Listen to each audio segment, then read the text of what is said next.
the most heinous, unspeakable crime you have committed in public? I'm an adult in my mid-20s who has a very controversial way of punishing bratty children. I'm about 6 feet 7 inches, so even when I'm just trying to be friendly and meeting a family member's or friend's kid for the first time, I've noticed they get very high between their mother's legs, intimidated on sight if I'm not sitting down. So it's not hard for me to silence and intimidate a child, especially when I'm trying to. However, a few times I've been called out for my methods of punishing bratty children. One time I was pretty drunk with a friend at a Target buying a game called Risk. This little 5-year-old, Mexican kid with a mohawk, was being an insufferable little jerk in the action figure section. I heard him from like 5 aisles over and it was like nails on a chalkboard. I tell my friend, I'm gonna fart on this kid's head. Watch and learn. I saunter on over to the aisle in question and see the vile little prick calling his mom an idiot for not buying him a huge freaking G.I. Joe the movie vehicle. His mom pleads with him saying, I already bought that one for you and you broke it by throwing it down the stairs. He says, shut up. I need it. It's the only one I don't have now. The mother was younger than me and in her early 20s. She gave a defeated look and said, I don't have enough money right now. He says, you are an idiot, and continues to just berate and publicly shame this woman. At the time, I was on a strict Chipotle carnitas burrito diet. And while I was watching all this, my stomach gave me an initial warning gurgle, telling me I was about an hour away from punishing the toilet. It was as if I had found my calling and purpose in the world. I inch a bit closer to my prey, inspecting some wrestling toys and pondering the weird homoeroticness of the whole sport in general. The kid shouts, screw you, I hate you. The mom rolls her eyes and turns her back to the kid to ignore him. And could you believe it, the kid gets on his hands and knees and starts taking the toy out of the box. It's go time, you piece of crap. I position my back towards him and at this point I'm like 2 feet away from him. His head is down, getting frustrated with those goddamn twisty tie things, and I go for the kill. I bend down to reach for one of the toys on the lower shelf. At this point, my butt is inches away from this kid's head. Now, generally speaking, the best way to go about this is to act casual, drop your belly bomb, then walk away after a few seconds like nothing is out of the ordinary. I usually go one aisle over and listen to the kid's reaction and delight. However, today I couldn't help myself. I have my head tilted back looking at this kid out of the corner of my eye, to ensure accuracy. I'm so close that from a distance it looks like I'm about to sit on him. My friend sees this happening and can no longer contain himself. He's covering his mouth, but his hee-haw hyperventilating donkey chortle is fairly audible over the late 90s pop music playing on the loudspeakers. The kid immediately looks up towards the laughter, but can't help but notice there is a butt now directly in his face. Now, I'm trying not to laugh but also panicking as I just made eye contact with him. He furrows his brow and I look over in the mother's direction, still back towards us. I relish in the moment and the look on this child's confused and naive face. The initial blast was mighty and boisterous.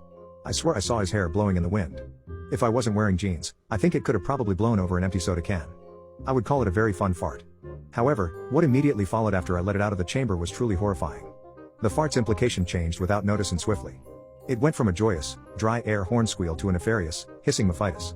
I think the little moppet noticed the hateful metamorphosis before even I did because he wretched his neck violently trying to get away from the personified evil being fumigated into his soul.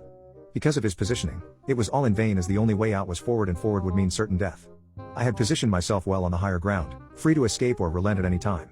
However, the poor child was immobilized, biding his time until the cruel attack was over. Obviously, this child hadn't anticipated my strategic genius.